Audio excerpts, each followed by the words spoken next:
Happy Friday! We have an opening card of the Six of Pentacles. Our challenge today is the Hanged Man.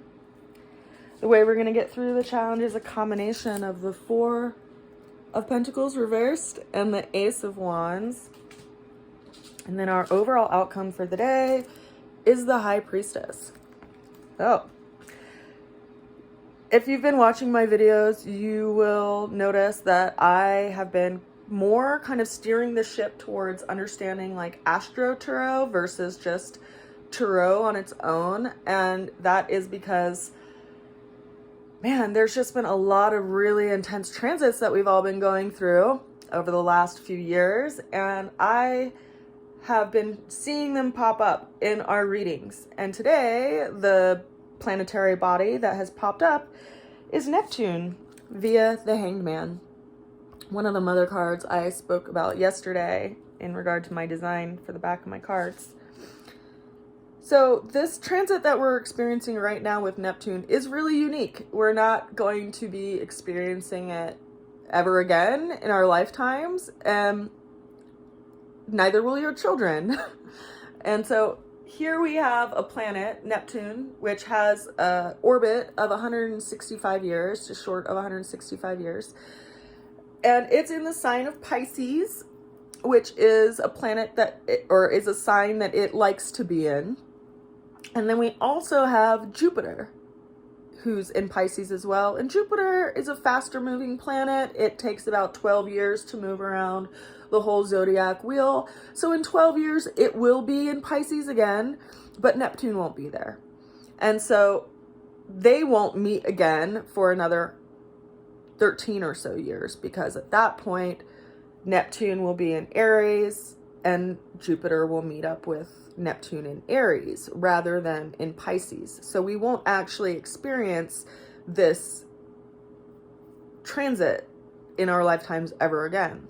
And so it's a big, expansive energy to it. And it is going to be showing up in wherever Pisces is in your natal chart. And so as a reflection on this, I only started really paying attention to how the transits started affecting me personally when I started seeing really interesting things happen in my life. Like, the year that Uranus moved into Taurus, which is in my ninth house. Ninth house is associated with higher learning and teaching. And during that movement, that's when I was asked to start teaching at the school that I had just graduated from. So it's interesting to me to see that these transits really can show up in our lives and kind of open doorways for us. And the one that we're all going through right now is going to be personal to you wherever Pisces is in your natal chart. Because each, like in the zodiac wheel, there's 12 pieces of the pie, and each one of them rules over a different area of your life. So you'll be seeing this expansive quality of Jupiter and Neptune wherever Pisces is in your chart.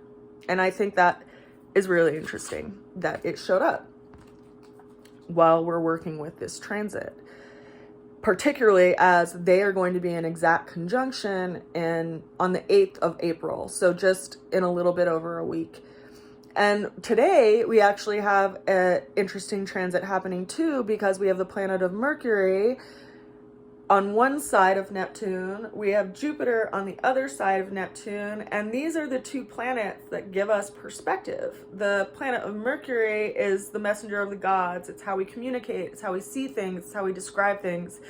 It's our external dialogue and also our internal dialogue.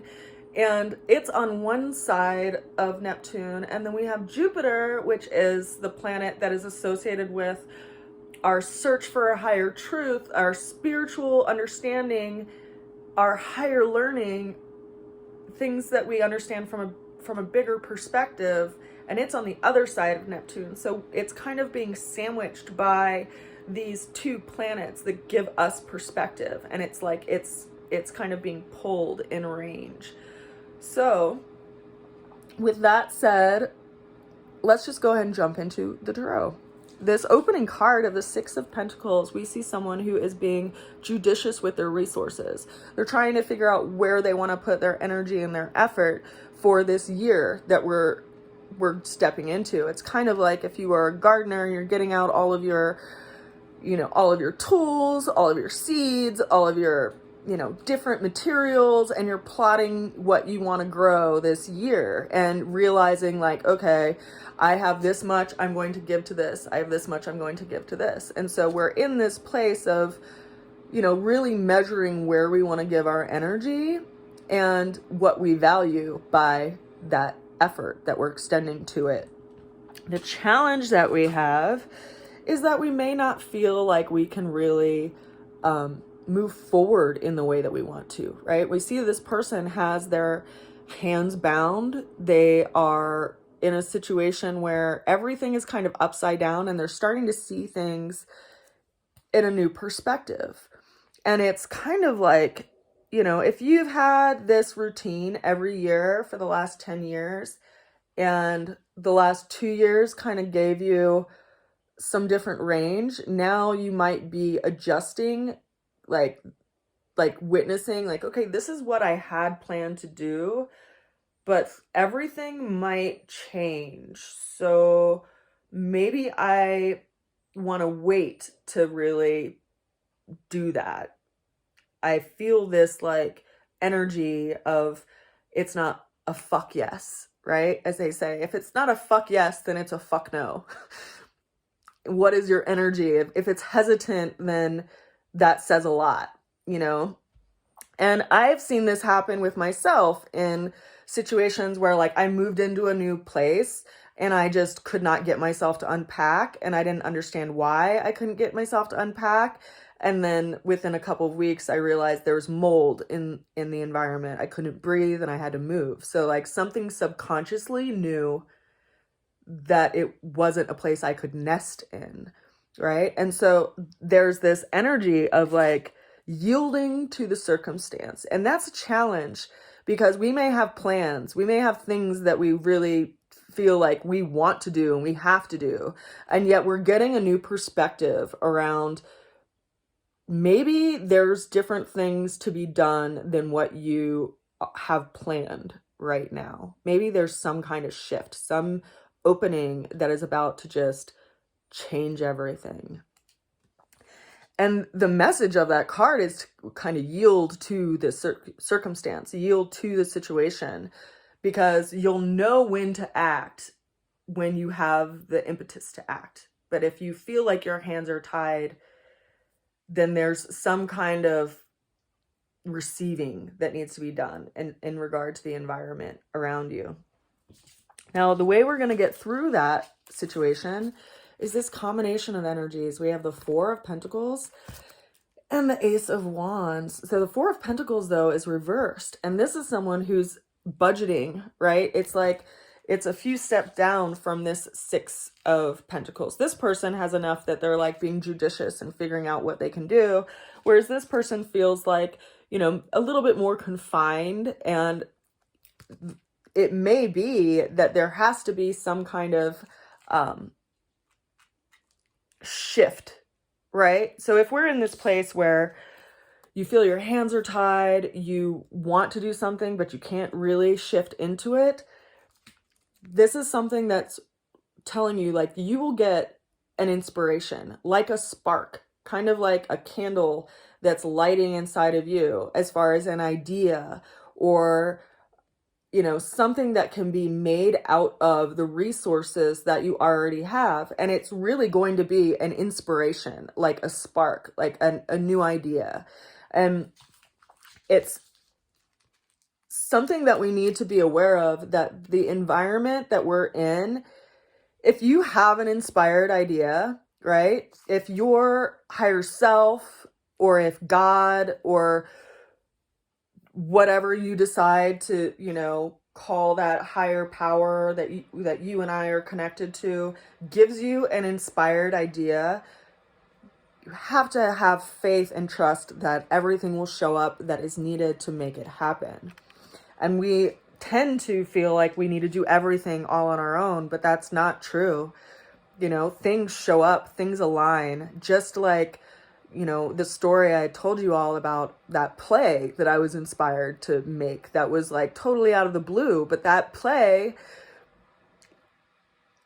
allowed for me to provide a space for my family to see my mom for the last time. Like, we don't always understand when we get those inspired ideas, what the true outcome of it will be.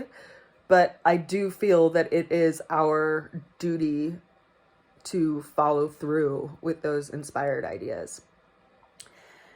And this takes me to the ultimate outcome, right? The High Priestess. So we are going to have a new moon on the 1st of April.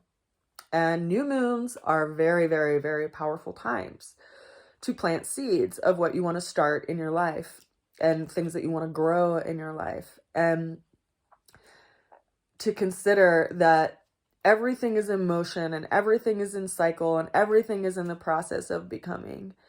And this is this energy of waiting for something to be revealed. And so it's also calling our attention to this, you know, as I said, this like cycle that we can participate in, you know. We're about to go into a new moon. And so it's said that, you know, new moons are when the moon is growing and waxing, right? So things that we are planting are growing.